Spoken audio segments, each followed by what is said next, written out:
Rain hammered the old stone bridge like 1,000 fists, the kind of storm that drowns out every sound except for the whisper that cut through the night. Not today. Those two words came from a man with soaked boots and a daughter's tiny hand clutching his own. He never expected to be anyone's hero. He was just a father trying to get his little girl to dance practice. But when he saw a homeless woman gripping the railing, ready to let the raging river swallow her whole, he couldn't walk past. What happened on that bridge didn't just stop a tragedy, it lit a spark that would rebuild a life from the ashes. Follow my story to the end and comment your city so I can see how far this story travels. The wind whipped across the bridge, cold enough to slice through coats, rattling the metal lampposts that flickered in protest. Ethan Cole tightened his grip on his daughter Lila's hand as they trudged across the stones slick with rain. She was only 6, her yellow boots splashing in puddles, with a cheerfulness that made the gray day less heavy. He had learned to lean on that, her innocence, her stubborn brightness, even when his own world felt heavy with fatigue. Construction shifts didn't leave much room for rest, but he had promised Lila he'd take her to practice storm, or no storm. "Daddy?" She tugged his sleeve, her voice so small against the roar of water below. "Why is that lady standing there?" The question hit Ethan before he even fully saw the woman. Then he followed his daughter's gaze and his chest tightened. A thin figure clung to the railing halfway down, the span auburn hair plastered flat by rain shoulders, trembling. She wasn't simply admiring the view. He knew it instantly. Years of scanning job sites, noticing when a scaffold swayed or a worker froze, had honed an instinct that didn't fail him now. This woman wasn't standing, she was deciding. "Stay right here, baby," he said, ushering Lila behind one of the bridge's massive stone pillars. His voice was calm, but threaded with an urgency she picked up on. Her eyes widened, lips pressing into a small line, and she obeyed without protest. Ethan's heart thudded so loud it drowned the storm as he stepped forward. The river below was no gentle creek. It had been raining for 3 straight days, turning Cedar River into a churning beast, brown water foaming and slapping against the supports, like it wanted to swallow the bridge whole.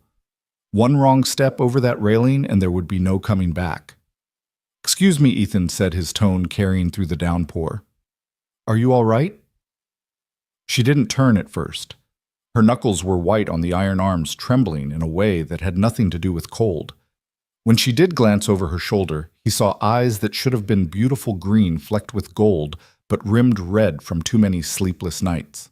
A woman who hadn't just lost her footing, she'd lost everything.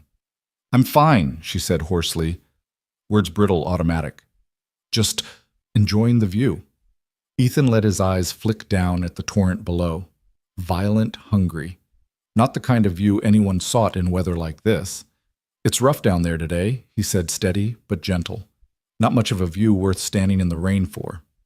That drew a laugh from her, if it could be called that. Empty, scraped of humor, like it hurt to force air through her chest. "Rough seems appropriate." Another gust slammed across the bridge, and he noticed her body sway slightly. The tremor in her hands deepened her grip iron hard, but desperate, as if she was fighting not to let go. He realized this wasn't hesitation, it was war.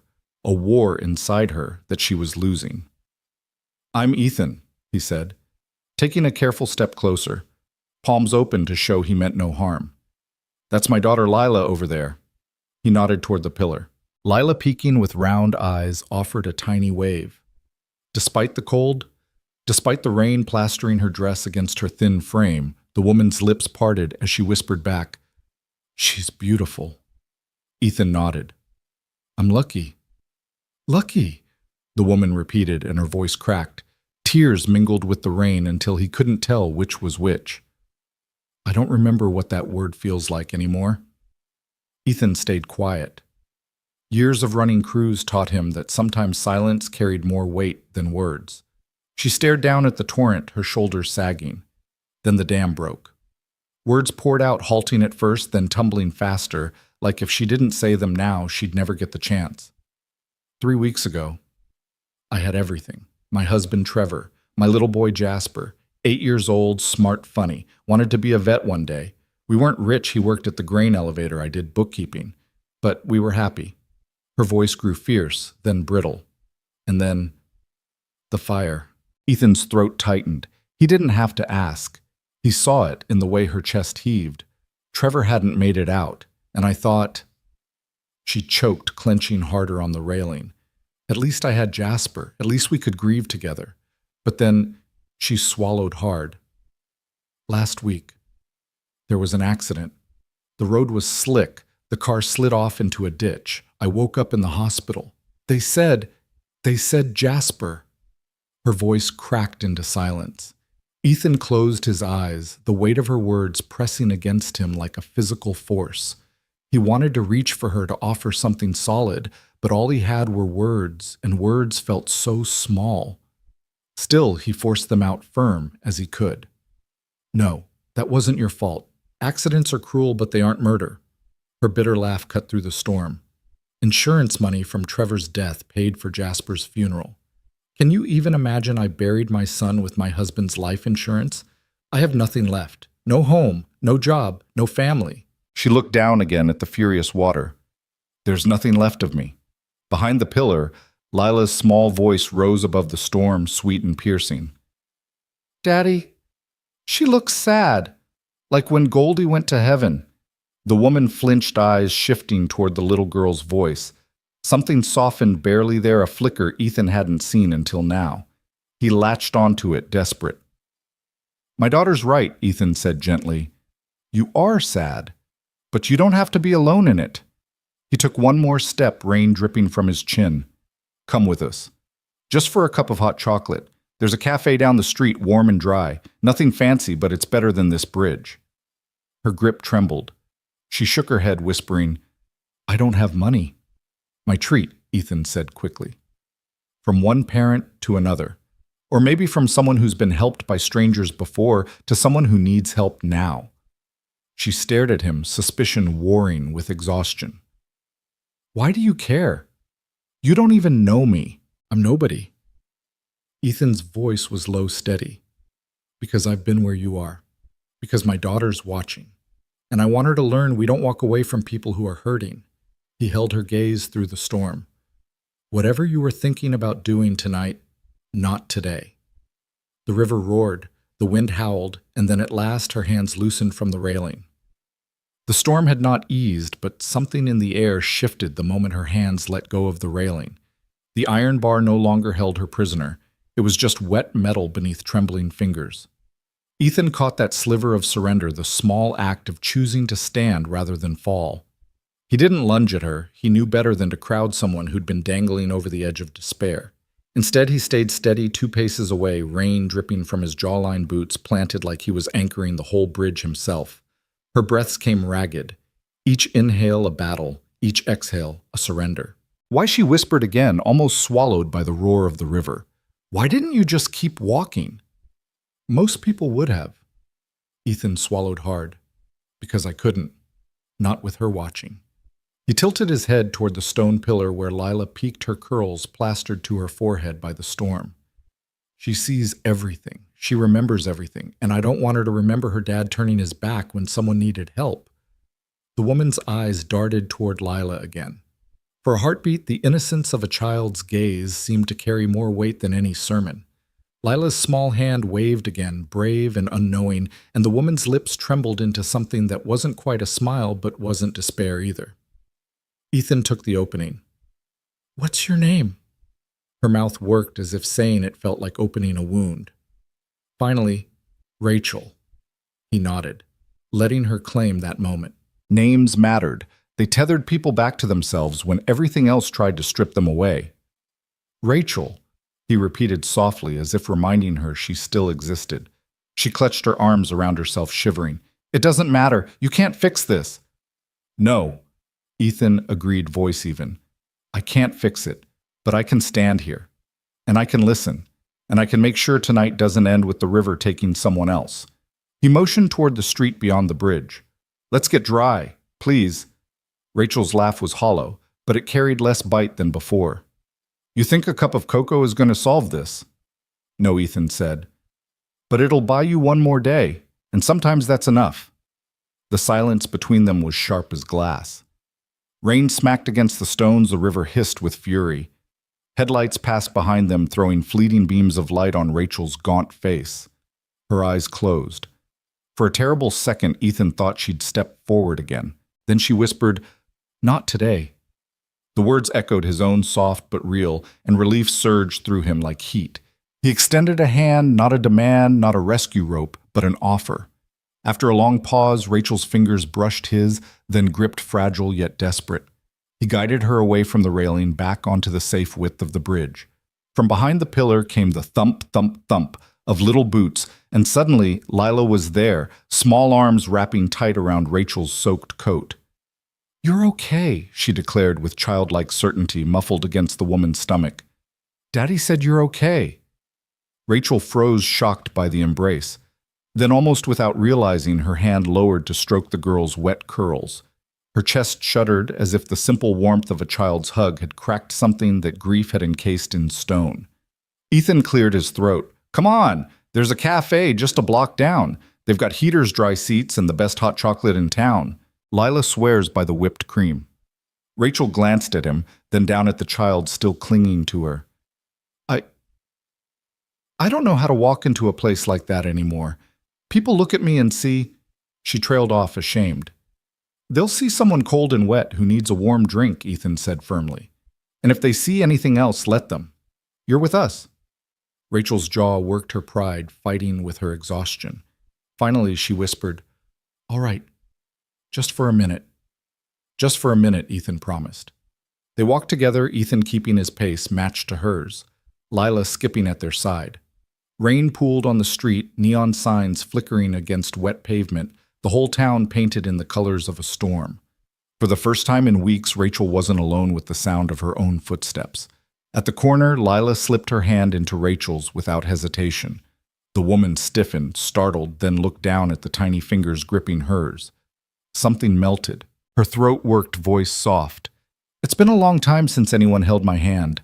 Lila grinned, missing a front tooth. "Then you needed mine." Ethan glanced sideways at Rachel. For the first time that night, he saw not just a broken stranger on a bridge, but the faint outline of a woman who might someday find her way back. They reached the glow of Mabel's cafe, its windows fogged, bell above the door chiming as Ethan pushed it open. The warmth hit them instantly. Cinnamon and coffee, replacing the smell of wet stone and storm. Rachel hesitated on the threshold, dripping on the welcome mat, like someone who wasn't sure she deserved to enter. Ethan nudged her gently. "Not today," he murmured again. She stepped inside. Warmth rushed their faces like a soft tide the second the door closed behind them. The bell above it finished chiming, and the storm became a muffled hiss against fogged glass. Mabel's cafe glowed the way a lighthouse glows in a storm. Lamps throwing amber halos over scuffed wood floors. Chalkboard letters curling at the edges. A pastry case lined with cinnamon rolls as big as fists. The radiator under the front window clanged and then settled into an even hum. It smelled like coffee and sugar and safety. Ethan shook rain from his jacket by the stand where umbrellas leaned like tired soldiers. "Table by the heater," he said, guiding Rachel gently, with a palm hovering toward her elbow, careful not to make her feel shepherded or small. Lila was already toeing off her boots, leaving 2 bright puddles in the shape of daisies. From behind the counter, a silver-haired woman with quick eyes and a polka-dot apron looked up. "Well, if it isn't Ethan Cole and his shadow," she called, voice as warm as the room. "And who's your friend, Evening?" Mabel, Ethan said. "Could we get 3 hot chocolates, extra whipped cream for hers?" He tipped his chin at Lila, who gave a shy wave over the back of a chair. "And maybe a couple of towels if it's not too much." "For you, never too much," Mabel said, already pulling white mugs off a shelf. She slid a stack of clean dish towels across the counter, then lowered her voice when her eyes landed on Rachel. "Take your time, sweetheart." And she moved away with the ease of someone who knows when to hover and when to disappear. They took the booth by the large window, the vinyl seat warmed by a nearby vent. Rachel hovered before sitting as if a chair were a luxury she had to earn. Then she folded into it, shoulders curling forward, wet coat whispering against the seat. The heater breathed on her damp sleeves until steam rose like faint ghosts. Lila popped up on her knees. "Do you like marshmallows?" she asked with the blunt diplomacy of 6. "Because Mabel gives me 2 mountains of whipped cream and marshmallows on top. Daddy says it's sugar on sugar, which is not dinner, but sometimes it is." Rachel's lips tilted a motion so small it could have been a flinch. I used to put extra marshmallows in my son's cocoa. He would insist on counting them. Fairness, he'd say. What's his name? Lila asked the way children ask for a new friend's favorite color. Rachel's mouth opened and closed. Her fingers found the starch-stiff napkin worrying the edge until it feathered. Jasper, she whispered. Saying it placed something in the center of the table between them, a boy's name like a smooth stone pulled from a pocket and set carefully where everyone could see. Ethan swallowed. He didn't jump in with empathy so bright it blinded. He let the name breathe. He'd learned supervising crews that some words needed space around them, or they cracked. Mabel arrived with 3 white mugs crowned in snowdrifts of whipped cream, each topped with a dusting of cocoa. Careful, she warned, setting them down. These are hot enough to melt frost off the highway. She turned to Rachel. Sugar jars there. And if anyone gives you trouble about marshmallows, you tell them Mabel was raised on sugar and survived. A small sound that might have been a laugh escaped Rachel. Thank you, she said so soft it was nearly lost under the espresso machine's hiss. When Mabel left, Rachel cupped the mug with both hands. Heat climbed into her wrists up her forearms. Her eyes watched the steam as if it were a fortune she was afraid to spend. Ethan wrapped his own hands around his mug and said nothing.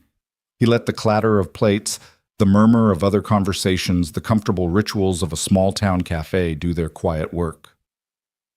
Outside, the river threw itself at the pilings. Inside, a toddler banged a spoon, a teenager wiped tables with the distracted competence of someone saving for a car, and a string of twinkle lights blinked along the window like a heartbeat. Leela slurped, immediately acquiring a whipped cream mustache. Is it good? She asked Rachel proudly, showing off the foam on her upper lip. Rachel stared at the silly white smear, and her face, gaunt, rain-slick exhausted, shifted. Yes, she said, voice unsteady. It's warm. That's the point, Ethan said gently. Warm can be a plan. Rachel blinked down at the mug as if she'd never considered warmth a strategy. Her finger traced a little circle through the condensation ring on the table. The words came the way rain does when a cloud decides not to hold back anymore. My husband, she began. Trevor. He worked nights at the grain elevator just outside of town. She darted a glance at Ethan, gauging if he recognized the place. He did. Everyone did. The elevator stood at the edge of Cedar Falls like a gray cathedral, its silos shouldering the sky dust and memory caught in every seam. They said it was an electrical fault, Rachel continued, eyes fixed on the mug. One spark in that dust, he used to call it, the ghost that lives in the air, just bloomed. Her hand opened a flower aflame. He was inside when the alarms failed. Sunday morning at 3. The sirens woke me and Jasper. We drove out. I kept telling my boy it was a drill that Daddy would be standing by the road when we got there. He was 8. He believed me. He believed everything I said. Her voice thinned. Lila, who had gone still as a listening stone, slid her tiny hand across the booth seat until it touched the sleeve of Rachel's coat. The woman didn't seem to notice at first. Then she did, and the touch steadied her. When we pulled up, Rachel said the sky was orange like someone had tipped a furnace on its side. Men were shouting. The air tasted like a battery. The sheriff put his hand on my shoulder and said we needed to wait over by the trucks. He said they were doing everything they could. She stared through the glass at her own reflection, faint and wavery. A man I didn't know handed Jasper a bottle of water and told him it would help his ears not ring. He was trying to help. Everyone was. But it doesn't matter if help arrives after the moment you need it. It's like a key you drop in a storm. You can never find it in time. The cafe went on being a cafe. Plates slid onto a pass. Someone laughed 2 booths over. The bell at the door tinkled as a latecomer dripped in. The ordinariness made Rachel's story feel even heavier because life had the indecency to continue in the same room where someone was remembering the worst night of her life. They called it, she said, each word now measured careful. Sometime after dawn, there were words about smoke inhalation and no pain, an instant. But Jasper heard only the part a child hears Daddy isn't coming. He didn't cry right away. He stood very straight, like if he moved, the new truth would move too. Later in the car, he asked if heaven needed grain, A breath broke on a small, helpless sound. I told him, heaven needs everything. Ethan felt a slow ache build behind his ribs. He didn't reach across the table. He didn't need to. Lila had both of her hands around Rachel's forearm, now the way kids try to hold a grown-up to the planet. I tried to be a bridge for my boy, Rachel said, eyes shining, across the worst of it. I made him pancakes shaped like stars, like spaceships. We watched silly videos. I told him we would say Trevor's name every day so it never went missing. I kept us moving because stillness hurt too much.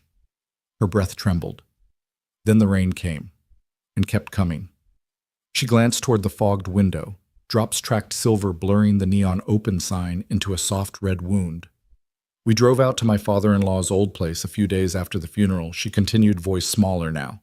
Jasper wanted to see the horses. He said they might know how to carry sadness better than we do. The road out there is narrow, and when it rains, the shoulder disappears into mud, like it was never there. I was careful. I swear to you, I was careful. Her hand tightened on the mug. A curve came up, and we took it just a little too fast. Or the tires slipped. Or I blinked for a second too long. The ditch didn't look like a ditch until we were in it. Ethan's jaw clenched. He knew what grief did. It rewrote memory into a courtroom and handed you the gavel. Rachel swallowed color draining from her face, as if the details were siphoning blood. I woke up to lights so bright they scared me, and a voice asking me to stay. They told me things no one should have to be told. They used the words people have to use because there aren't better ones. They said it was quick. They said he didn't suffer. They said it wasn't my fault. And Ethan asked softly. I don't believe them, she whispered. The heater ticked. A busboy dropped a fork.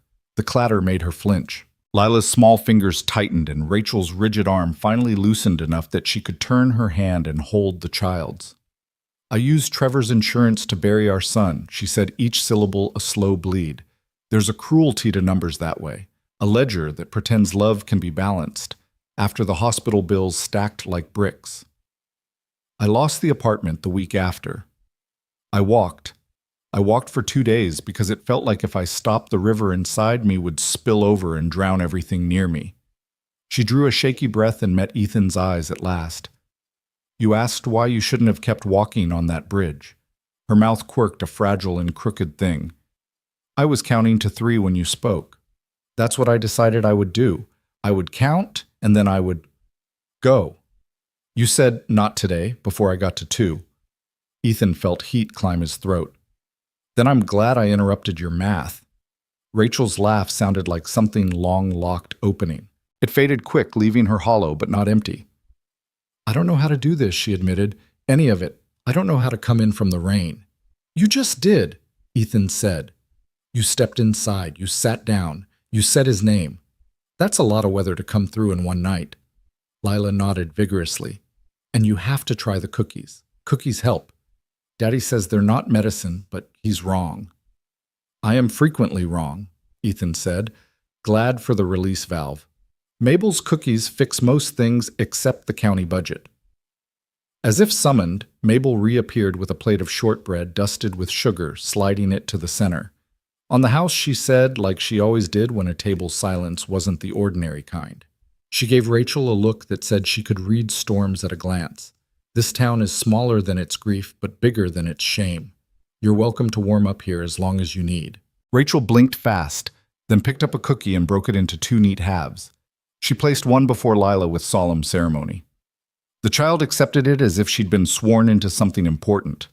Outside, the river kept raging. Inside, steam lifted off their coats like prayers you only notice in the right light. Rachel cleared her throat steadier. It started at the grain elevator, she said, eyes on Ethan, the story finding its spine. Just after midnight, when the alarms failed to sound, the cafe's light softened the hard edges of Rachel's face, but as she spoke, shadows returned, her eyes fixed on a crack in the table's varnish, as though staring into it would keep the memory from spilling out too fast. Yet the words came anyway, like sparks flying from a broken wire. It was Sunday night, she whispered. Trevor kissed me on the forehead before leaving. He smelled like sawdust and diesel. He always did. Said he'd be back by morning and that Jasper could help him wash the truck. I told him to wear his thick gloves because the air was damp, and he laughed, Said I worried too much. Her throat tightened. That was the last sound I ever heard from him, his laugh. Ethan lowered his gaze into his mug, not to avoid her, but to give her space. Lila, sensing the gravity, but not the details, leaned her chin into her hands and listened with a seriousness that made her seem older than 6. Rachel's voice dropped steady, but frayed. At 3 a.m., the phone rang. I remember thinking no good news arrives at that hour. The man on the line stuttered through words like incident and containment. I didn't wait to hear more. I grabbed Jasper from his bed, shoved his feet into sneakers without socks, and drove. The sky over the elevator looked wrong. Glowing orange pulsing. We pulled up just as the roof gave way. Her hand shook so violently she had to set down the cookie she'd been holding. There were men outside, some covered in soot, some shouting names. I screamed Trevor's until my throat bled. Nobody answered, and then the sheriff. He walked toward me, hat in hand, face pale under the firelight. That's when I knew. Before he spoke, I knew. Ethan's chest clenched. He had seen enough loss on job sites, ambulances, stretches of silence after sirens to know that look. But hearing it from her painted every detail. He reached across, not grabbing, just resting his hand close enough for her to find if she wanted. Rachel blinked hard, swallowed, and pressed on. Jasper clung to me. I told him it was a drill that his daddy would walk out any second. Kids believe what we tell them, don't they? They trust us with their whole worlds. I lied to protect him, but when the sun came up and the building was still burning, even an 8-year-old knew. The tears came, not hot, but cold, streaming down cheeks already raw from weather. We buried Trevor with borrowed suits and casseroles from neighbors. And I tried. I tried so hard to keep us upright. I made star-shaped pancakes. I read stories late into the night. But grief, it leaks. It comes out in the way you forget milk at the store or leave the laundry until it sours. Jasper would watch me trying to be strong because I couldn't be. My little boy trying to carry me. Her body curled forward, the mug clasped tight between her palms. And then came the drive. He begged to see his granddad's farm. The horses will help, he said. So I loaded him into the car even though the rain was pouring. The tires slid at a bend I thought I knew better than my own heartbeat. One moment we were talking about how horses dream, and the next, she stopped pressing her lips shut. Lila's soft voice broke the silence. Did the horses help? Rachel made a sound halfway between a sob and a laugh. They never got the chance, sweetheart. Her shoulders shook. I woke up to lights and strangers, and they told me my boy was gone. They told me I didn't even get to say goodbye. I killed him. No, Ethan said, his voice iron under velvet. You didn't. That was an accident, Rachel. You didn't put him in harm's way. The road, the rain, that's not your fault. She shot him a look bitter. Isn't it? I was the driver. I had one job, keep him safe. Ethan leaned in, holding her gaze. Accidents aren't murder. They're cruel, they steal what matters most, but they're not crimes committed by love. And you loved him. I can hear it in every word you've said. Her mouth trembled. For a long moment, the cafe's hum filled the gap dishes, clinking, rain ticking against glass. Finally, Rachel whispered, He used to paint faces on rocks from the creek, dozens of them. Our windowsill was a village of pebble people. He gave one to Trevor to keep in his lunchbox. Her voice cracked. They found it in his pocket after the fire. My husband's last breath and my son's painted stone side by side. Ethan exhaled sharply, fighting his own burn behind the eyes. Beside him, Lila slid from her seat, scooted around, and climbed into Rachel's lap without permission. The move startled Rachel, but then the girl's small arms wrapped around her neck. You're sad, Lila murmured, but Daddy says hugs help. Rachel broke. The sobs came hard and shaking, her hands clutching the child, as if anchoring herself against a tide. Mabel glanced from behind the counter, eyes soft, then turned back to polishing mugs, giving them privacy. Ethan let the moment breathe, watching the stranger he had pulled from a bridge dissolve under the weight she had carried too long.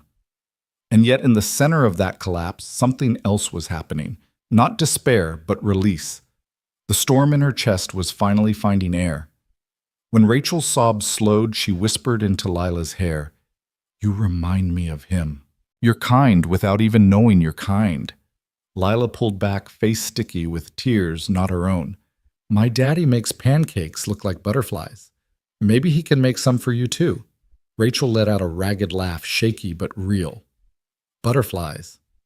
Jasper loved butterflies. Ethan's lips lifted relief and ache tangled together. Then it sounds like breakfast has a plan.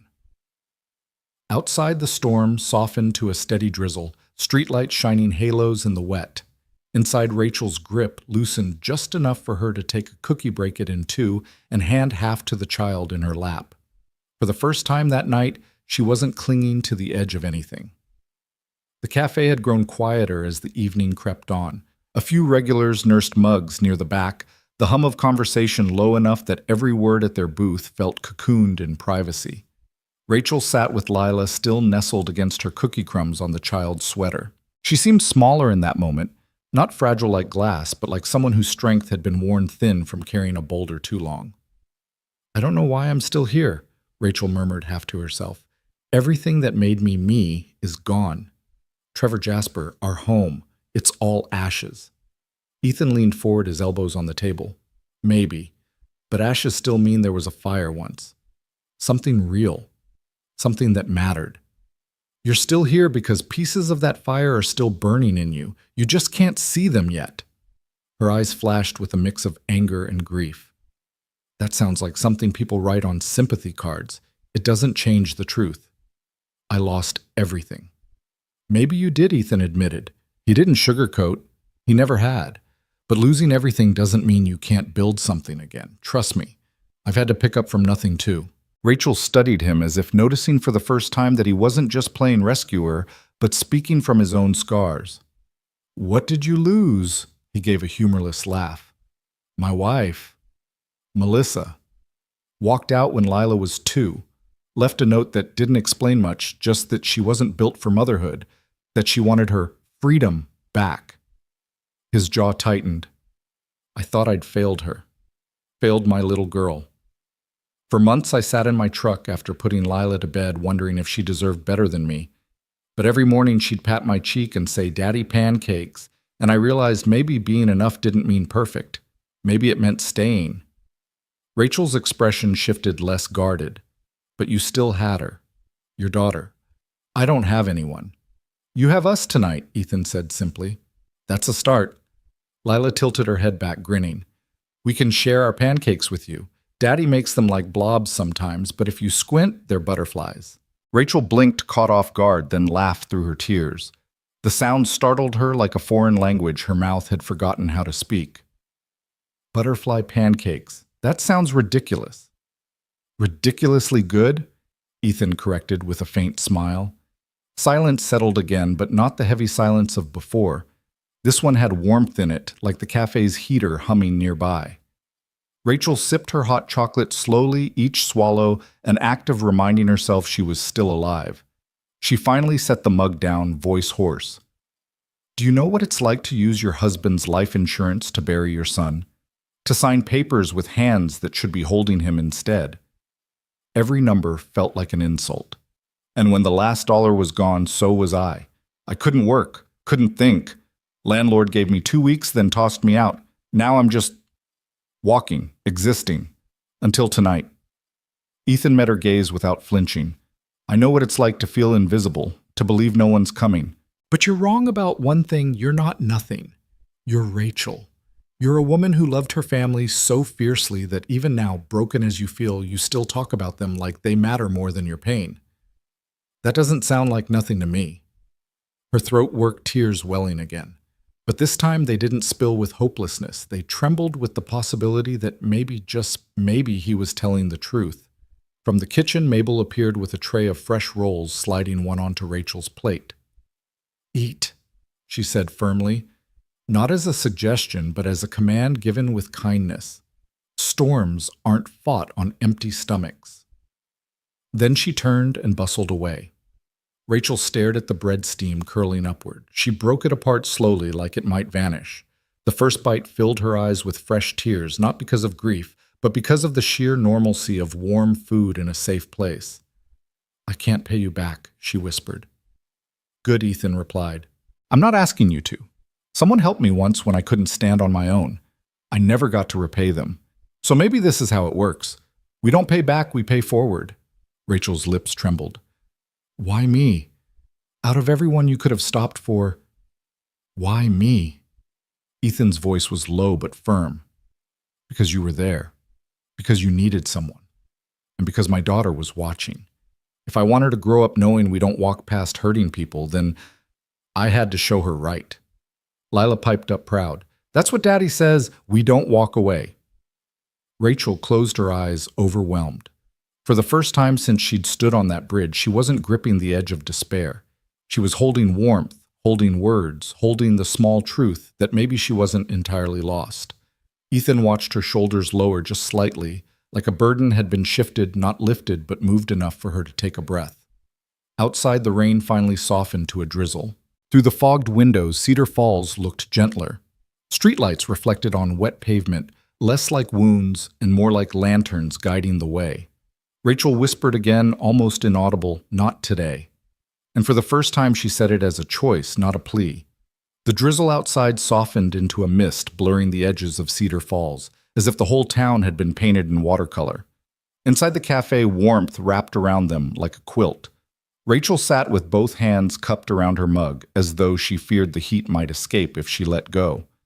For a long while she didn't speak, and Ethan didn't push her. He'd learned with construction crews and late-night fatherhood that silence could be a scaffold you held it steady until the weight someone carried could rest on it. Finally, Rachel broke the quiet. "I don't deserve this," she whispered, staring at the half-eaten roll on her plate. "The kindness, the hot chocolate, even your daughter's hug. I've done nothing but ruin lives. How can I accept this when I have nothing to give back?" Ethan leaned forward, resting his forearms on the table. His voice was steady, unflinching. "You're breathing. That's enough for tonight." She let out a brittle laugh, shaking her head. "Breathing isn't living." "No," he agreed softly. "But it's the first step." Across the table, Lila licked whipped cream from her spoon, listening with the strange attention of a child who understood more than adults realized. She piped up with simple certainty. "When I fell off my bike, Daddy said to just keep breathing until the pain got smaller. Then I could try again." Rachel blinked at her, startled. "And did it work?" Lila nodded, proud. "Yep, I got back on the bike. My knees were still bloody, but I didn't stop riding." Ethan gave a half smile. "She tells it better than I do." For the first time that night, Rachel smiled, a real, if fragile, curve of her lips. It looked like sunlight breaking through storm clouds, faint but undeniable. She exhaled, shoulders loosening a fraction. "I've been walking for 2 days. Slept in a bus station, then under the awning at the library. I kept thinking maybe someone would notice, but people just looked through me. It's easier to pretend the broken aren't standing right in front of you." Ethan's jaw tightened. He'd seen that same emptiness in his own reflection once sitting in his truck at midnight with a baby monitor on the seat beside him, wondering if he mattered. "I noticed," he said quietly, "and you're not invisible here." Rachel's gaze flicked to him, searching his face for cracks for insincerity. She found none. Slowly she nodded, as though allowing herself to believe just for tonight that his words could be true. The bell above the cafe door jingled as a young couple hurried in, shaking off rain. Their laughter filled the room briefly before they settled at a booth. Rachel flinched at the sound as if joy itself stung. Ethan caught it and shifted. "You know, he said changing tack, this place has a secret menu." Rachel arched a brow, skepticism flickering through her exhaustion. "Secret menu, He gestured toward Lila. "Tell her." Lila grinned wide. "Butterfly pancakes." Rachel let out a disbelieving laugh, hand flying to her mouth. "Pancakes. At a cafe." "Not just pancakes," Ethan said, feigning seriousness. "Art. Culinary masterpieces. They don't look much like butterflies, but don't tell her that." "They do too," Lila protested, stomping a little boot on the seat. "Sometimes." Rachel laughed again, softer this time. It wasn't the brittle sound from the bridge, but something looser, like a knot loosening in her chest. She pressed her fingers to her eyes, shaking her head. "I can't remember the last time I laughed. Feels strange." "Good strange?" Ethan asked. Rachel lowered her hand. Her eyes were rimmed red, but something lighter lingered there. "Good strange." They fell into easier conversation after that, talking about small things. about how Cedar Falls used to host a fall festival with caramel apples, about how Lila was practicing for her dance recital on Saturday. Rachel listened, really listened, nodding when Lila described her butterfly costume in vivid detail, from the glitter wings to the way she twirled until she got dizzy. "You should come," Lila said suddenly, matter of fact. "Daddy says I need people in the audience who aren't him because Daddy's always clapped too loud." Rachel's lips parted in surprise. I don't think you should," Lila interrupted firmly. "It's Saturday at 4. You can sit with Daddy." Ethan chuckled, shaking his head. "She doesn't take no very well." Rachel looked down at her mug, then at Lila's eager face. Something softened. Maybe she whispered, "Maybe I could." The moment held tender and fragile. Ethan felt it like a rope catching just before someone falls. When they finished their cocoa, Ethan slid out of the booth and offered his hand. Rachel hesitated, then took it. Her fingers were cold, but there was a spark of life in the grip. "Where will you go tonight?" he asked gently as they stepped toward the door. Rachel shook her head, embarrassed. "I don't know. I was going to walk until I found somewhere dry enough to close my eyes. Doesn't matter where." Ethan frowned, then glanced at Lila. "Well, you're not doing that. Not anymore. You're coming with us, at least until the rain lets up." Rachel stiffened, pulling her hand back. I can't impose like that." "You're not imposing," Ethan said firmly. "You're surviving, and you don't have to do it alone tonight." Lila reached for her hand again, eyes wide. "Please, we have extra blankets, and Daddy makes pancakes." Rachel looked between them, the stubborn compassion of a father and the guileless hope of a child. For the first time, the weight of her refusal seemed heavier than the weight of her yes. She nodded slowly. "Just for tonight." Ethan smiled relief in his chest. "Good. Then it's settled." As they stepped out into the drizzle, Rachel tucked her coat tighter, but the rain didn't feel as punishing as before, not when she wasn't walking into it alone. The mist hung over Cedar Falls like a veil as they stepped out of Mabel's cafe. The rain had eased into a fine drizzle, the kind that dampened hair and lashes, but carried no bite. Street lamps burned halos across the slick pavement, and shop windows reflected watery smears of neon. Rachel followed Ethan and Lila with cautious steps, like someone relearning how to walk among the living. Lila tugged her hand insistently, skipping over puddles. "Come on, it's not far. Daddy always says home is just around the corner." Rachel let herself be pulled. The child's hand was warm, steady. She glanced sideways at Ethan, who matched her pace without comment. He looked more solid than the buildings around them, broad shoulders beneath a worn jacket, boots heavy against the pavement. He carried himself like a man who'd been knocked down before, but had learned to plant his feet anyway.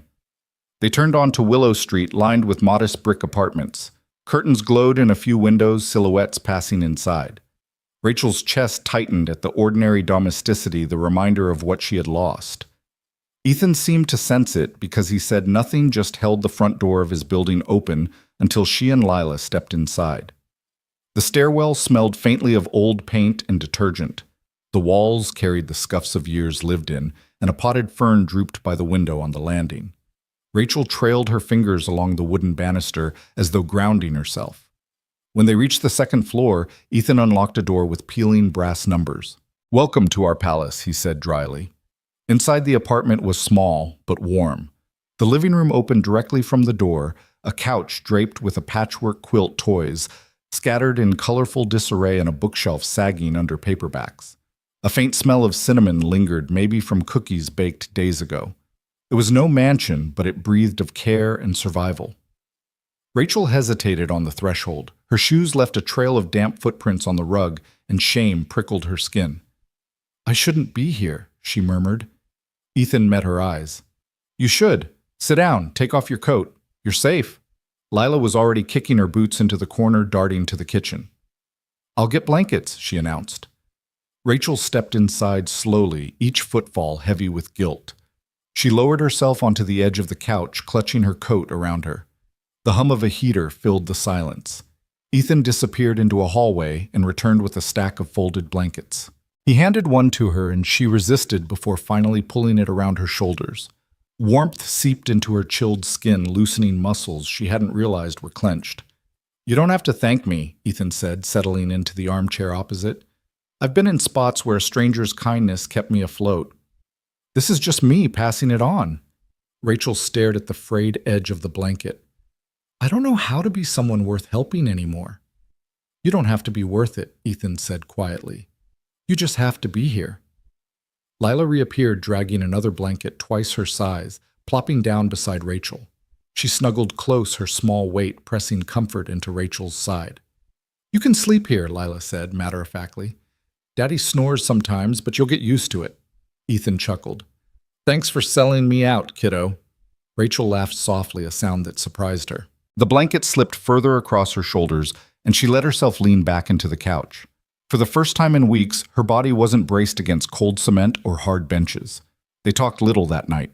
Ethan busied himself in the kitchen making tea he admitted wasn't very good. Lila showed Rachel her butterfly costume twirling clumsily across the room until she toppled into giggles. Rachel watched with a pang Jasper had once twirled the same way, cape flying behind him. The memory stung, but it didn't crush her. When it grew late, Ethan set a pillow and folded blanket on the couch. It's not much, he said, but it's dry. It's safe. Rachel's throat tightened. I don't know how to thank you. Don't, Ethan said. Just rest. Lila hugged Rachel before scampering off to her room. Good night. Don't let the rain bugs bite. Rachel blinked at the odd phrase, then laughed despite herself. Good night, Lila. When the apartment settled into quiet, Rachel lay on the couch staring at the ceiling. The hum of the heater, the soft creaks of an old building, and the distant rhythm of rain outside the window blended into a lullaby. She closed her eyes. For the first time since the accident, she wasn't counting seconds toward an ending, she was letting them carry her into sleep. Ethan peeked once from the hallway, watching her shoulders rise and fall evenly beneath the blanket. Relief washed through him. She had chosen to stay another night, not today. In the dim glow of the streetlight filtering through the blinds, Rachel shifted slightly, her hand brushing the fabric of the couch like she was testing its reality. A whisper escaped her lips, fragile but clear. Maybe tomorrow. Ethan stood quietly in the doorway, his heart heavy but steadied. Tomorrow was more than enough. Morning crept into the apartment, softly slipping through the blinds in pale bands of gold. The storm had passed, leaving the air damp and clean. Rachel stirred on the couch, the borrowed blanket tangled around her legs. For a moment, waking felt like surfacing from deep water. Her body braced for cold concrete or the echo of a bus station. Instead, she found warmth, the smell of coffee drifting from the kitchen, and the faint sound of a little girl humming. She sat up, slowly blinking. Lila stood in the middle of the living room, her butterfly wings strapped crookedly to her pajamas, twirling with all the seriousness of a ballerina on stage. You're awake, the child exclaimed, cheeks flushed. Daddy's making pancakes. Want to help me count how many flips he ruins? Rachel's lips curved in a weary smile. I wouldn't miss it. Ethan emerged from the kitchen, spatula in hand, his hair still damp from a quick shower. You're up. Hope you like pancakes. We don't have much else this morning. Rachel tightened the blanket around her shoulders.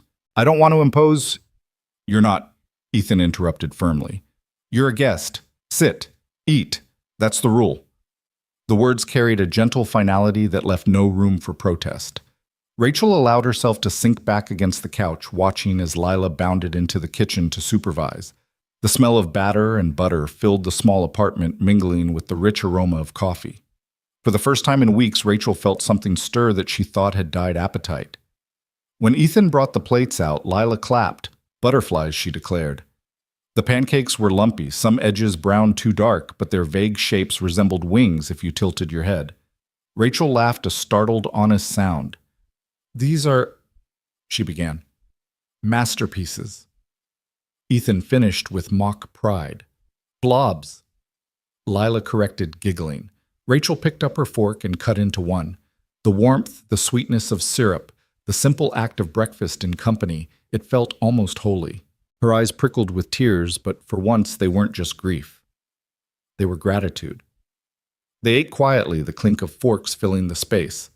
Lila recounted in vivid detail how her recital rehearsal had gone yesterday, arms flapping as she tried to imitate the dance teacher's graceful moves. Rachel listened intently, nodding, smiling at the child's enthusiasm. She caught herself leaning forward, elbows on the table like a mother listening at her own kitchen table. The realization sent a pang through her chest. After breakfast, Ethan began gathering plates. Rachel jumped up. "Let me help. You don't need to." "I want to," she insisted. He studied her for a moment, then handed her a dish towel. "All right then." They moved together in the small kitchen, Rachel drying plates while Ethan washed. The sink's running water and clatter of utensils became a rhythm almost domestic, and Rachel felt a strange sense of normalcy bloom inside her. She hadn't touched a dish in weeks, not since before the accident.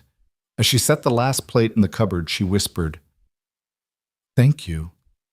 Ethan wiped his hands on a rag. "For what?" "For reminding me what mornings used to feel like." Her voice cracked. "I'd forgotten." Ethan's eyes softened. He didn't try to answer. Some things weren't meant to be patched with words. The rest of the morning passed gently. Rachel sat with Lila, coloring at the coffee table, letting the child chatter about everything from butterflies to glitter to why pancakes should be considered vegetables if they have blueberries. Rachel laughed often, though the laughter still trembled like glass. By noon, she grew restless. Standing at the window, she watched the street below. Cars passed, people hurried with umbrellas, life unfolding as if her own hadn't ended weeks ago. Guilt pressed heavy in her chest. "I should go," she said abruptly. Ethan looked up from repairing one of Lila's toy wings. "Where, I don't know," she admitted, hugging her arms. "But I can't stay here. You've done enough. More than enough." Ethan set down the toy. Rachel walking out into the rain again isn't strength, it's punishment. "You don't deserve more punishment." Her jaw tightened. "But I don't belong here." "You belong wherever someone makes space for you," he said firmly. "And we're making space." Before she could respond, the door creaked. Mabel stepped inside, carrying a covered tray. "I knocked, but no one heard," she said cheerfully. "Brought cinnamon rolls before they disappear, and I heard from a little bird that I might be looking for help in my cafe." Rachel blinked. Helped Mabel set the tray on the table, then met Rachel's eyes. Waiting tables, nothing fancy, just serving coffee, smiling at regulars, maybe helping with the morning baking. It doesn't pay much, but it's honest. And it comes with as many cinnamon rolls as you can sneak when I'm not looking. Rachel's mouth fell open.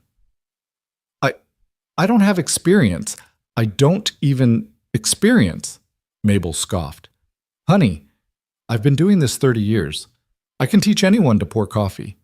What I can't teach is kindness, and I've already seen you have that." Rachel froze, stunned by the offer. The idea of working again, of earning a place in the world instead of drifting through it, felt impossible and terrifying. "Why me?" she asked softly. Mabel shrugged. "Because Ethan brought you in from the rain, and I trust his judgment. Because I saw the way you listened to his little girl, and because I know when someone's ready for a second chance." Rachel's lips trembled. She looked at Ethan, then at Lila, who was already stuffing her mouth with cinnamon roll. "I don't know if I can." "You can," Ethan said gently. "One step at a time. Just like last night." "Not today." Rachel swallowed hard. For the first time in weeks, the future wasn't just a wall of darkness. It was a door cracked open, waiting. She nodded, voice shaking. "Okay, I'll try." Ethan smiled. "That's all you have to do." And as cinnamon sugar warmth filled the room, Rachel realized she had crossed another bridge, this one not of stone and rain, but of kindness and trust. The next morning, Rachel walked through the doors of Mabel's cafe. Not as a stranger pulled from the rain, but as someone with a place to be. The bell jingled overhead, the smell of coffee and baked bread wrapping around her like a blanket. She clutched the strap of the borrowed bag Ethan had pressed into her hands that morning. Inside were a spare shirt and an old pair of jeans he insisted she take. They fit a little loose, but they were clean, and when she caught her reflection in the cafe's glass door, she hardly recognized the woman staring back. Mabel bustled from behind the counterflower on her apron. "Right on time," she said with an approving nod. "That's the first rule of this place. Second rule is smile when you can, even if it's only with your eyes. The regulars notice." Rachel's throat tightened. I'm not sure I remember how to." Mabel softened, resting a hand on her arm. "Then practice. It'll come back." Ethan had walked her there before heading to his construction site, Lila skipping between them like a bright thread tying them together. Rachel hadn't realized until he left how much steadier she felt with him nearby. Now, standing in the cafe's glow, she drew a slow breath and told herself one step. Just one. By mid-morning, she was wiping down tables, watching Mabel pour coffee with a flourish that turned routine into ritual. Customers came and went, farmers in mud-splattered boots, office clerks craving muffins, a pair of high school kids rehearsing lines for a play. Rachel moved quietly, but she was moving, and that was more than she had done in weeks. At one point, a man at the counter dropped his spoon, and Rachel bent to retrieve it. When she set it back before him, he looked her in the eye and said, "Thanks." Just that simple, ordinary gratitude. It hit her harder than she expected. She had forgotten what it felt like to be acknowledged. By noon, her hands ached from carrying plates, but there was a lightness in the ache. She wasn't just enduring the hours, she was earning them. When Ethan came to pick up Lila after school, the bell above the door chimed and Rachel's heart lurched in a way she hadn't felt in years. He filled the doorway, hard hat dangling from his hand, sawdust still clinging to his jacket. Lila barreled in, wings strapped over her school clothes, announcing, "Daddy? I told everyone at school that Miss Rachel works at Mabel's now." Rachel blushed. "Miss Rachel." "That's what she called you," Ethan said with a smile. "I guess it's official." Mabel waved them toward a booth. "You two sit. Your girl's been a help. Quick learner." Rachel ducked her head, embarrassed by the praise, but Ethan caught her eye. "Told you. You've got more in you than you think." They shared a late lunch, Lila chattering about recital rehearsals and glitter catastrophes. Rachel laughed more than once, sometimes quietly, sometimes with surprise. And Ethan watched her laugh like a man witnessing spring after a long winter. As the days turned into weeks, Rachel found rhythm in the cafe's routine. Morning shifts, wiping counters, learning which customers tipped in quarters and which in stories. Mabel's steady presence became an anchor, and each evening she walked back with Ethan and Lila, sharing dinners that often involved butterfly pancakes or improvised casseroles. But even as routine took hold, Rachel's guilt still surfaced. One evening after Lila had gone to bed, she lingered at the window of Ethan's apartment, arms wrapped around herself. The streetlights reflected in her eyes. "I killed my child," she whispered, voice trembling. "I carry that with me every step. I don't know how to live past it." Ethan leaned against the doorway, arms crossed, eyes steady. "You didn't kill anyone. You were in an accident, a terrible, cruel accident. You've been punishing yourself ever since, but Rachel Jasper wouldn't want you to stop living. Kids don't love us because we're perfect. They love us because we're theirs." Tears slid down her face, silent and raw. "But what if I'm too broken to be anything else?" Ethan stepped closer, his voice low but firm. "Then let yourself be broken for now.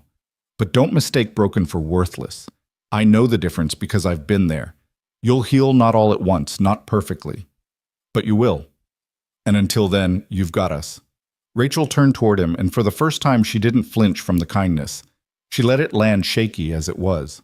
In the bedroom down the hall, Lila's small voice floated out. "Daddy, don't forget to turn off the hall light. Ordinary words, ordinary life." Rachel clung to the sound like a rope thrown across a chasm. When Ethan returned to the living room, Rachel had whispered something so soft he almost missed it. "Thank you for seeing me when I couldn't see myself." He only nodded because he knew words weren't enough. But inside he felt something shift, a quiet knowing that saving her on that bridge had also saved a piece of himself. Outside, the river still ran beneath the stone bridge, but Rachel hadn't been back to its edge. Not once. By the time autumn painted the town in shades of amber and rust, Rachel had become part of the rhythm of Mabel's cafe.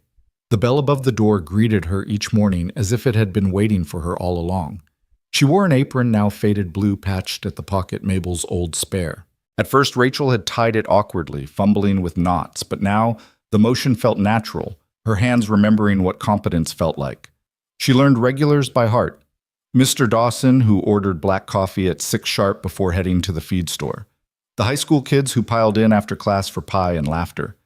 Mrs. Patel, who left Rachel sticky notes with quotes from poetry books tucked under her saucer. Each interaction was small, but it added up to something Rachel hadn't known in months: belonging. Ethan noticed the change. He'd drop in after shifts, dust still on his boots, to find Rachel laughing at something Mabel said, her shoulders less hunched, her eyes clearer. Lila would tug him toward the counter, demanding a cookie, and Rachel would slip her one with a conspiratorial wink. The sight always struck Ethan like sunlight proof that the woman he'd met on the bridge was stepping back toward life inch by inch. One Friday evening, after the cafe closed, Ethan lingered as Rachel wiped down the last table.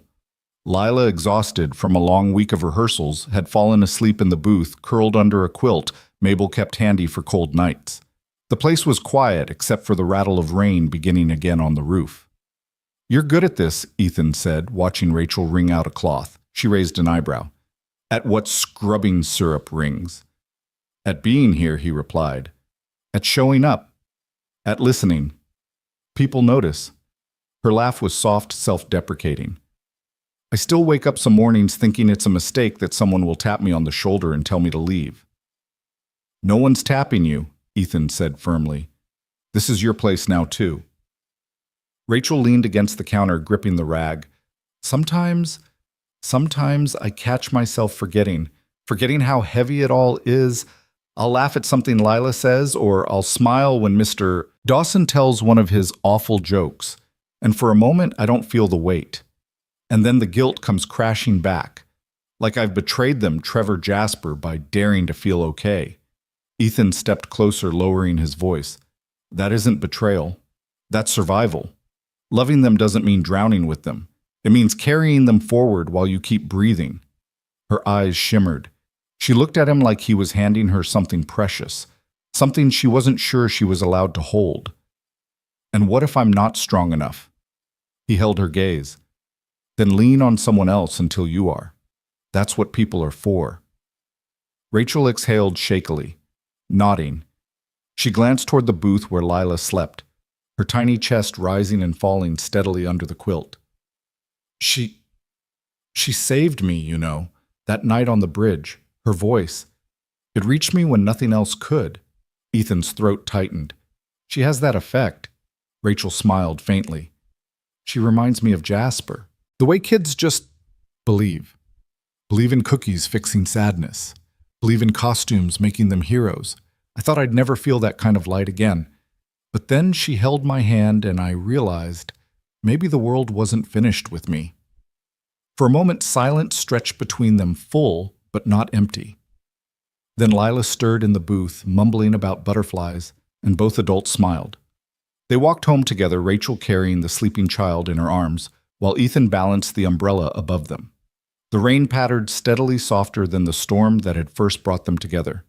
Rachel's steps felt sure, not dragged by despair, but guided by purpose. Later that night, after Lila was tucked in, Rachel stood by the window of the apartment. The street glistened below lamplight, reflecting off wet pavement. Ethan joined her, leaning a shoulder against the frame. "You've come a long way from that bridge," he said quietly. She nodded, tears prickling her eyes, not from grief this time, but from the strangeness of gratitude. "Because you didn't walk past me." Ethan shook his head. "Because you chose to listen, to stay."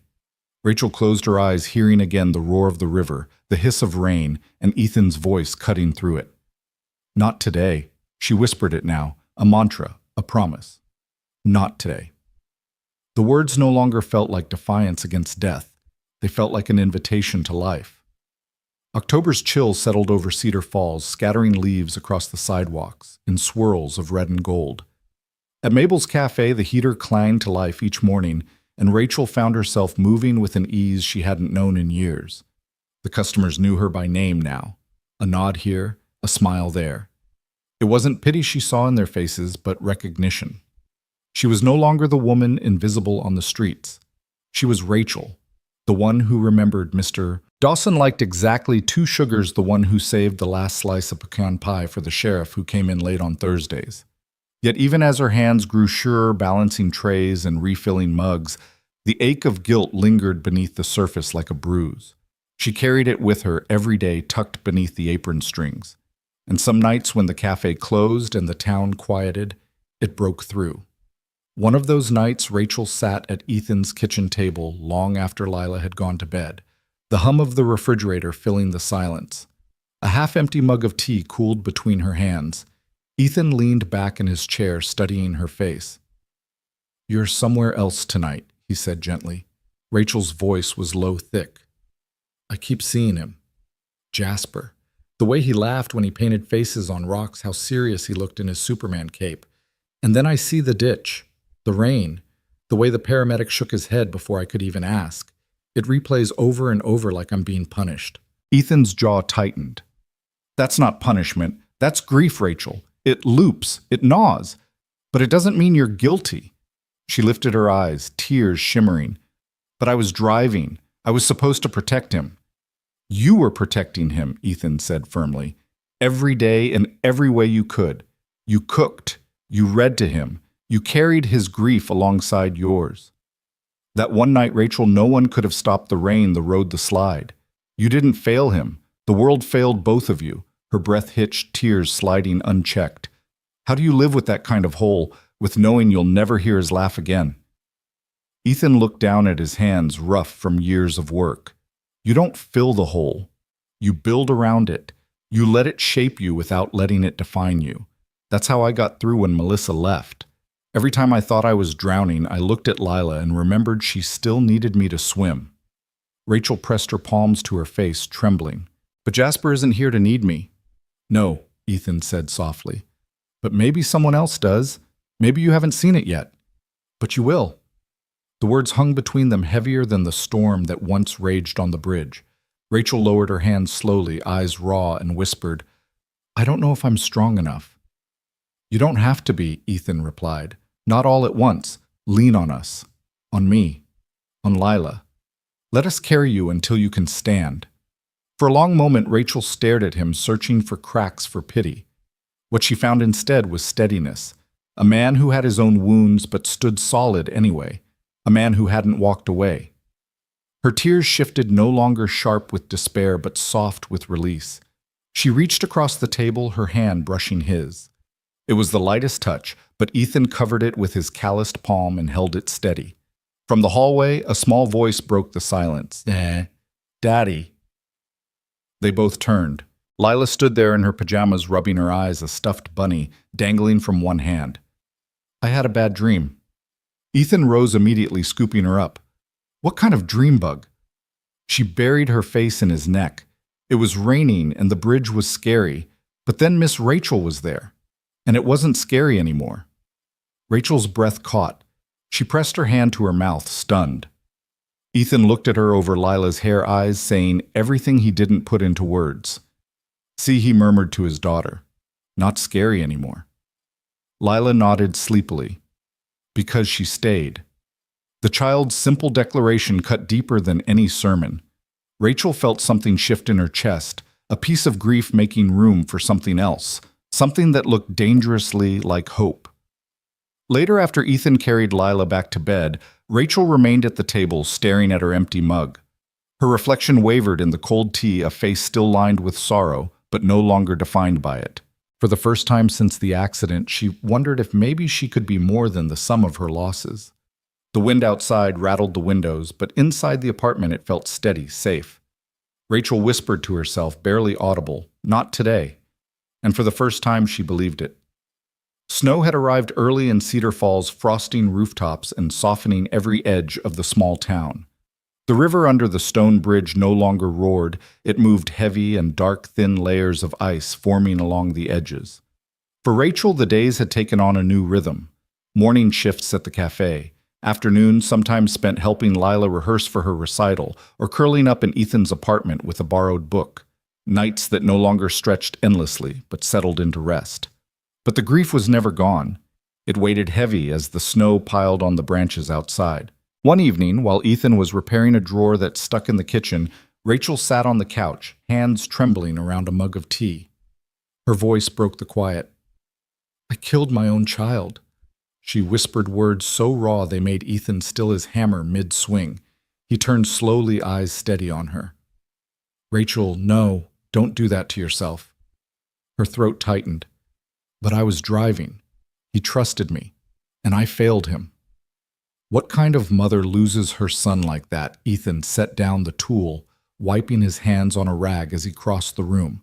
He sat opposite her, his voice firm. A human one. One who loved him. One who would have traded places in a heartbeat if she could. Rachel, accidents happen. They don't care who you are or how much you love. You didn't kill Jasper any more than Trevor killed himself by going to work that night. Her face crumpled. But the guilt, it's all I have left of them. If I let it go, what's left? Love, Ethan said softly. The kind that doesn't die with them. The kind that you carry forward. Rachel shook her head, sobs breaking free. I don't know how. Ethan leaned forward, his hand hovering before he finally rested it gently over hers. You don't have to know. You just have to keep showing up, one day at a time, one step at a time. And when you can't lean on us. Her tears fell freely, but they were different now, not the desperate kind of a woman standing on a bridge, but the cleansing kind of someone finally allowing herself to grieve. She clutched his hand, holding on as though it anchored her to the present. From the hallway, Lila appeared again this time, clutching a blanket around her shoulders. Daddy. Her little voice trembled. Ethan opened his arm and she hurried over, crawling onto his lap. She peered at Rachel, her brow furrowed with childlike wisdom. Are you sad again? Rachel swallowed hard. Yes, sweetheart, very sad. Lila tilted her head, thoughtful. When Daddy was sad about Mommy, he made butterfly pancakes until he laughed again. Maybe you can try that too. Despite the tears, Rachel let out a fragile laugh. Butterfly pancakes, huh? They work?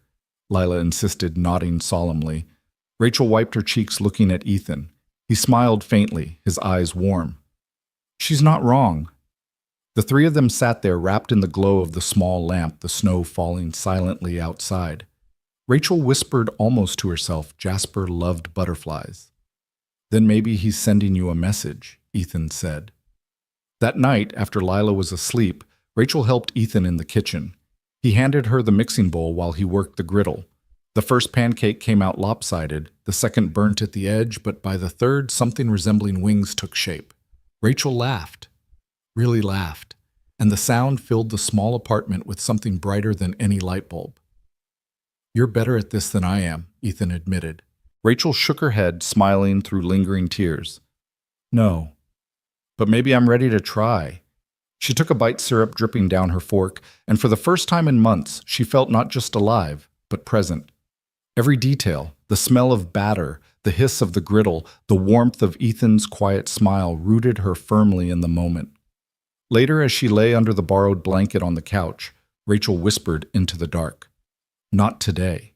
And this time she meant not just survival, she meant living. The weeks that followed carried Rachel into a new season of her life. The snow deepened outside, but inside the cafe and Ethan's small apartment warmth wrapped around her like a lifeline. Mabel's apron became hers, tied each morning without hesitation. Customers began greeting her with familiarity. Morning Rachel, or save me a muffin, will you, as though she'd always been part of the rhythm of Cedar Falls. Ethan watched the change with quiet pride. He'd catch glimpses of her laughing with Lila over glitter catastrophes, or wiping her hands on a towel as she carried plates with confidence. She was still carrying grief, yes, but it no longer consumed her entire frame. It lived in her softer now, a scar, instead of an open wound. One evening after dinner, Rachel lingered by the window, watching the snow fall heavy and silent. Lila sprawled on the rug, coloring pictures of butterflies and superheroes. Ethan joined her at the window, leaning a shoulder against the frame. You seem lighter, he said gently. Rachel hesitated, then nodded. Some days are better. Some days I wake up and don't feel the crushing weight first thing. That's new. Her voice softened. But then it comes back and I feel guilty for letting it go even for an hour. Ethan turned toward her, his eyes steady. Grief doesn't go away. It comes in waves. But letting yourself breathe in between isn't betrayal. It's survival. Her throat tightened. Sometimes I think, if Jasper saw me smile again, he'd think I'd forgotten him. Ethan shook his head firmly. No child thinks that. They want us to be happy even when they're gone. Love doesn't end with them, Rachel. It keeps moving through us. She looked at him, eyes shimmering with unshed tears. How do you know? Because Lila asks about her mom. Sometimes, he admitted quietly. And when I laugh or cook with her, I used to feel guilty, like I was disrespecting Melissa's memory. But then I realized Lila needs me whole, not broken. I think Jasper would want the same for you. Rachel closed her eyes, letting his words sink deep. When she opened them, the snow outside had thickened, covering everything in white. A world blanketed clean, even if only on the surface. That weekend, Lila insisted on making cookies. The kitchen turned into chaos, flour dusted across counters, chocolate chips scattered like confetti. Rachel found herself laughing as Lila dumped half the bag into the bowl. Subtlety is not her strength, Ethan joked, trying to salvage the recipe. Rachel rolled dough into lopsided balls, her hands remembering the muscle memory of home. When the first tray came out of the oven, golden and steaming, she nearly cried at the smell. She hadn't baked since before the fire. Try one, Lila urged, holding out a cookie. Rachel bit into it. The chocolate still melted and tears slipped down her cheeks before she could stop them. He loved cookies, she whispered. Jasper. He'd eat them hot even if they burned his mouth. Ethan set down the spatula, watching her carefully. Then tonight he's here with us. Rachel nodded through tears, and for once, the memory felt less like a knife and more like a blessing.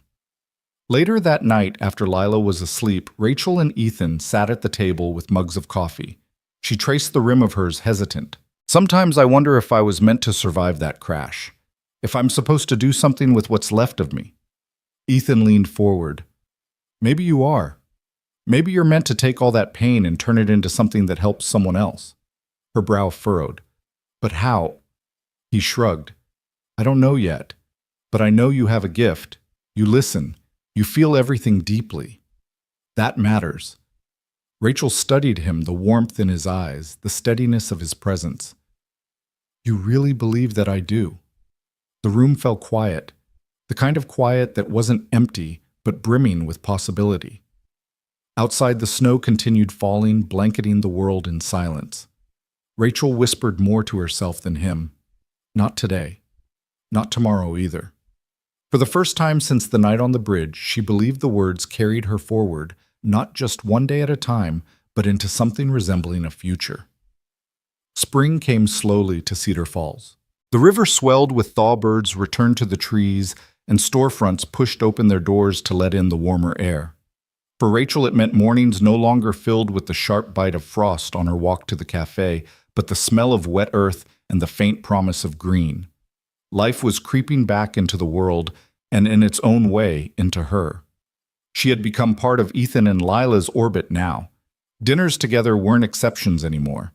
They were routine. Sometimes casseroles thrown together from pantry scraps, sometimes pancakes shaped like butterflies when Lila begged hard enough. And sometimes Rachel contributed fresh bread baked with hesitant hands recipes she thought she had lost to grief but found herself remembering. But no matter how far she'd come, guilt lingered, an unwelcome guest.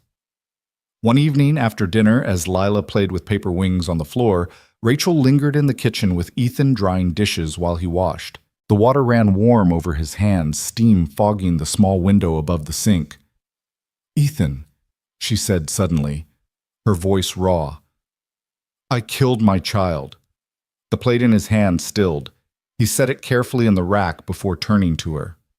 "Rachel." "No," she cut in, gripping the towel tight.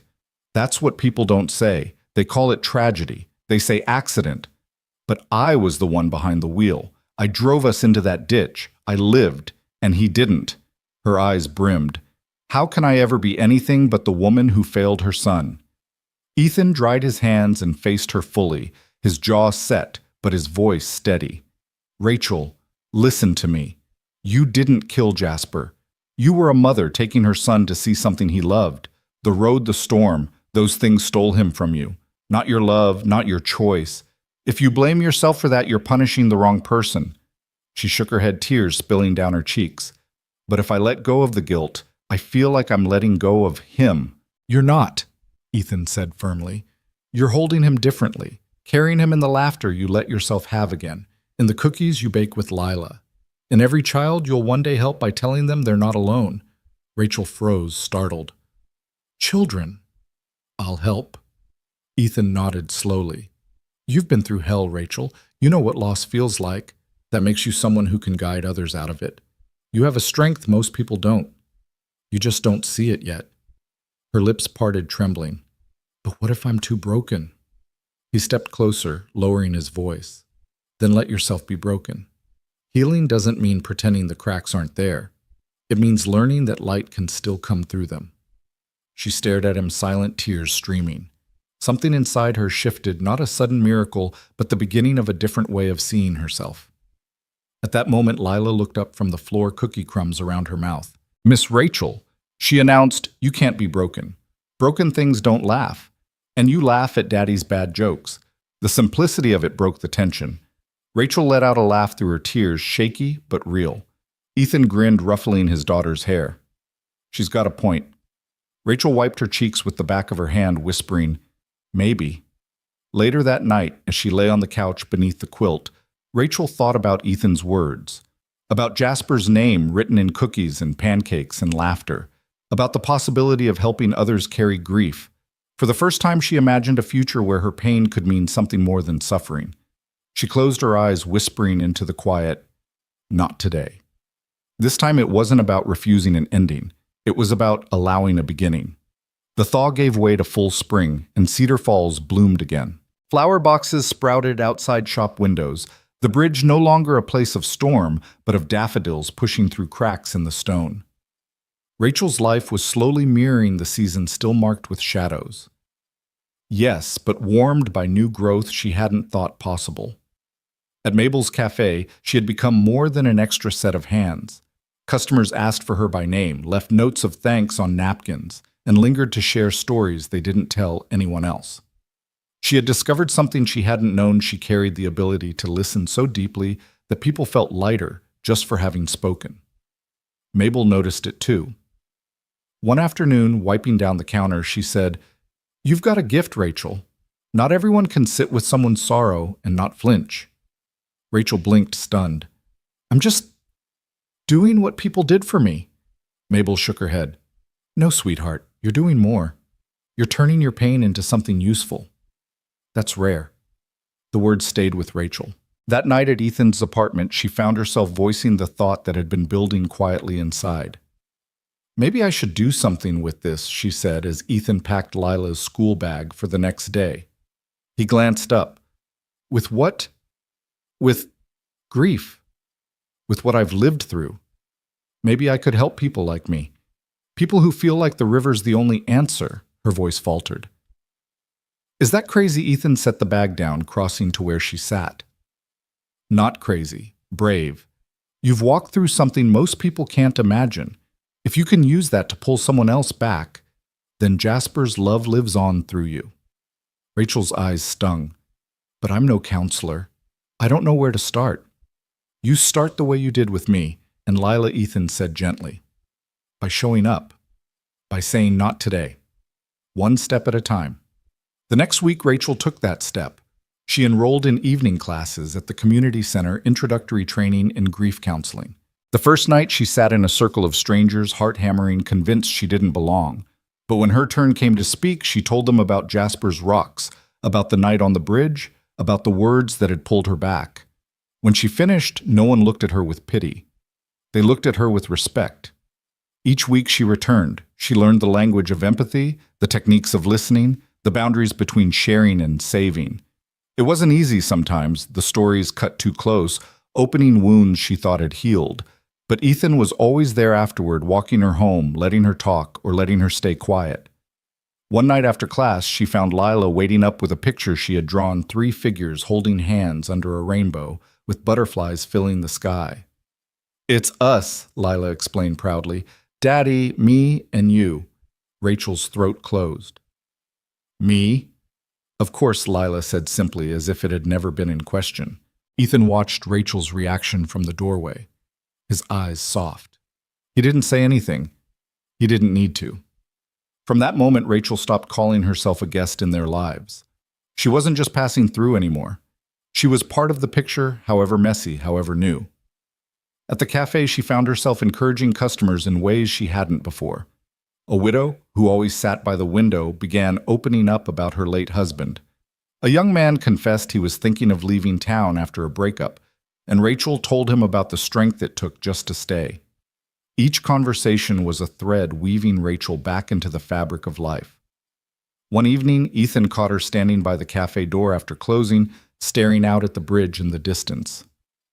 "Thinking about that night?" he asked. Rachel nodded slowly. "I used to see it as the end. Now, maybe it was the beginning." Ethan's voice was low, steady. Not maybe. It was. Rachel turned to him, and for once the weight in her eyes wasn't only sorrow, it was purpose. Summer came to Cedar Falls with the smell of cut grass and the hum of cicadas. By then, Rachel had been walking a path she never imagined for herself, balancing mornings at the cafe with evenings at the community center. Each step forward was stitched with doubt, but each time she wanted to quit, she remembered Ethan's words, "Not today." The counseling program asked her to dig deep into her own grief. At first, it nearly broke her standing in front of strangers recounting Trevor's laugh, Jasper's painted rocks, the screech of tires in the rain. But instead of shattering, she found herself stronger with each retelling. Her pain became a bridge others could walk across. Ethan and Lila never missed a milestone. When she finished her first presentation, they were waiting outside the classroom with flowers picked from a neighbor's yard. When she passed a midterm exam, Lila made a butterfly-shaped card with glitter that clung to Rachel's hands for days. 6 months after the night on the bridge, Rachel stood in the community center auditorium dressed in a simple navy dress. The rows of folding chairs were filled with classmates, family, and friends. Ethan sat in the front row, Lila bouncing on his lap butterfly hair clip, holding back her curls. The director called Rachel's name. She walked across the stage, heart pounding, and accepted her certificate in grief counseling. For a moment, applause filled her ears, but what steadied her was the sight of Ethan and Lila clapping hardest, their faces lit with pride. As she turned to face the audience, she felt the weight of her journey. Just months ago, she had stood on a bridge convinced her life had ended. Now she stood on another kind of bridge, a threshold into purpose. That night, they celebrated with milkshakes at Mabel's Cafe, even though it was long past closing. Mabel herself insisted, flipping the open sign back for the occasion. "For our girl," she said, sliding a sundae in front of Rachel. Rachel laughed, embarrassed. "I didn't do this alone." "No one ever does," Mabel replied. Later, as they walked home under the glow of streetlights, Rachel looked at Ethan. "I never thought I'd see this day." He gave her a half smile. "I did." She frowned playfully. "You're too sure of yourself." "Not sure of me," he corrected. "Sure of you." Her chest tightened. She looked away, blinking at the night sky. For so long she had believed she was nothing but broken glass. Now she realized she was becoming something else, something whole, though still scarred. In the weeks that followed, Rachel began working part-time at a new grief counseling center downtown.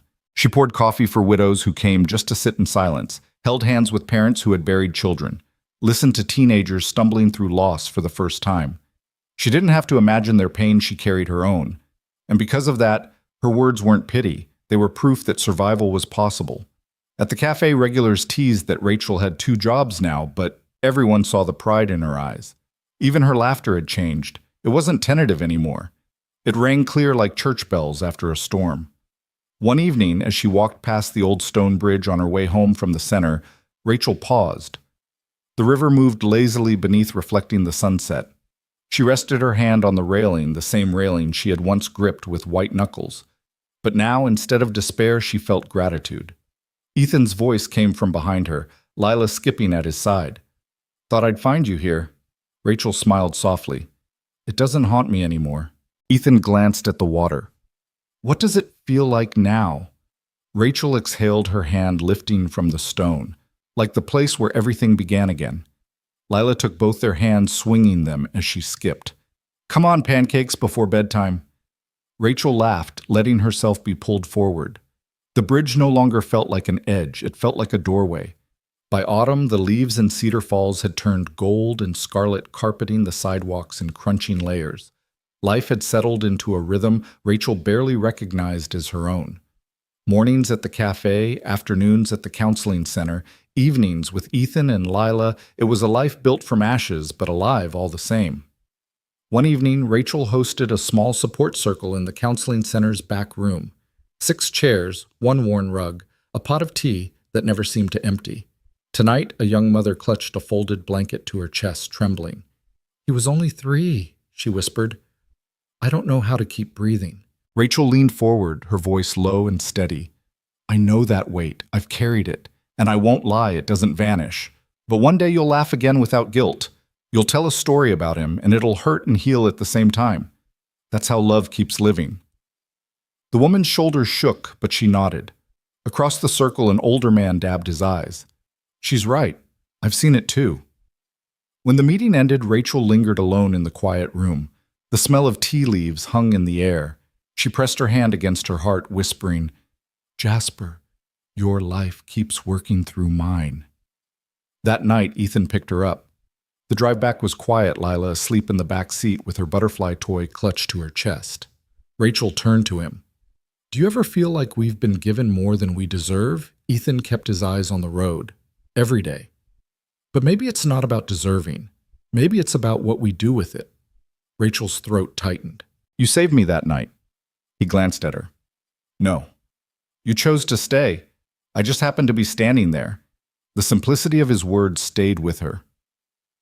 A week later, the town held its fall festival. Pumpkins lined Main Street, string lights glowing above the booths. Children darted through crowds with caramel apples and painted faces. Rachel walked alongside Ethan and Lila, laughter curling into the crisp air. At one booth, a local artist displayed paintings. One canvas stopped Rachel cold, a watercolor of the stone bridge bathed in twilight butterflies rising above it. She stepped closer, heart pounding. The artist smiled. Painted that after hearing a story, a woman who nearly ended her life there, but didn't. They say she found her way back. Rachel swallowed hard fingers, brushing the canvas frame. She didn't buy it, but she carried the image in her mind all night. Back at Ethan's apartment, after Lila tumbled into bed, Rachel sat on the balcony with him. The town glowed faintly in the distance. Do you ever think, she said softly, that the worst moment of your life can become the seed of the best? Ethan sipped his coffee, then looked at her. I think you're proving that every day. Silence lingered between them, but not the heavy kind. This silence was full brimming with what neither dared speak yet. Finally, Rachel whispered, I don't know if I can ever be what you and Lila deserve. Ethan leaned forward, his eyes steady. Rachel, you already are. Her breath caught, but before she could answer, Lila's sleepy voice drifted from inside. Daddy, Miss Rachel, don't stay up too late. They laughed quietly, the tension easing. Rachel stood brushing her hair from her face. She felt the night air cool on her skin, and for the first time she realized she wasn't afraid of tomorrow anymore. The bridge had once been her end. Now it was her beginning. And she wasn't walking it alone. Winter returned to Cedar Falls with the first hush of snow drifting down on the lampposts. The bridge lay quiet under a white blanket, no longer a place of endings but of remembrance. Rachel had walked past it many times that season, each time whispering a quiet thank you into the air, as if the stones themselves held her story. By then, her work at the Grief Center had become more than a job. Families sought her out not because she had answers, but because she carried the same scars they bore. She offered tea silence and sometimes the simple sentence that had saved her. Not today. Word spread that Rachel Daniels, once the woman nearly lost to the river, was now saving others from its pull. At the cafe, Mabel often teased, I'll lose you to bigger things one day. Rachel would only smile and shake her head. I'll never stop serving coffee here. It reminds me where I started. But in truth, Rachel had grown into something she never expected, a woman with purpose. And that purpose intertwined with Ethan and Lila until the three of them were no longer separate threads, but one fabric. On Christmas Eve, snowflakes swirled outside the windows of Ethan's apartment. Lila buzzed with excitement, arranging cookies for Santa, then collapsing into bed in a pile of blankets. When the child's soft snores filled the quiet, Rachel and Ethan found themselves alone by the tree. The lights reflected off Rachel's face, catching the shimmer of tears she hadn't meant to shed. It still feels like a dream, she whispered. Ethan reached across, taking her hand. What does that I get to be here? That I get to live? His thumb brushed against her knuckles. It's no dream. You fought for this. You chose it. Her gaze dropped to the floor. And you, her voice faltered. You were the one who pulled me back. He shook his head. No, Rachel, you were the one who walked forward. I just said 2 words. Their eyes met, and in that moment no more words were needed. Ethan leaned forward, and the kiss they shared was not of desperate rescue, but of quiet, steady love. It was a promise unspoken, but undeniable. When morning came, Lila squealed over presents, but the greatest gift had already been opened. They were a family not bound by blood, but by survival hope and love forged on the edge of despair. Months later, Rachel stood at the bridge again, not alone, but with Ethan's arm around her and Lila's small hand in hers. They had come to leave a wreath of wildflowers for Jasper, setting it gently against the railing. Butterflies painted on small wooden stones by Lila's class were tucked into the bouquet. Rachel closed her eyes, letting the wind lift her hair. Jasper. I promise your love didn't end here. It carried me forward, and because of that, I'll keep carrying others. The river moved steadily below, no longer dark and menacing, but alive and endless. Ethan kissed her temple. Come on, we've got a life to get back to. Rachel turned, taking his hand, and together with Lila, they walked away from the bridge, not toward endings, but toward all the beginnings still ahead. The story that had nearly ended on cold stone had become something else entirely, a testament that even in the darkest moments, someone can whisper, "Not today," and that whisper can echo into forever. Word count 1, 247. Your thoughts will help us create meaningful stories. And if you want to hear more powerful healing stories like this, don't forget to subscribe to the channel, click the bell icon so you don't miss any new episodes. And most importantly, share this video with people who need a little hope today. Thank you so much for your time. We hear you, we listen to you, and we are honored to tell these stories for you.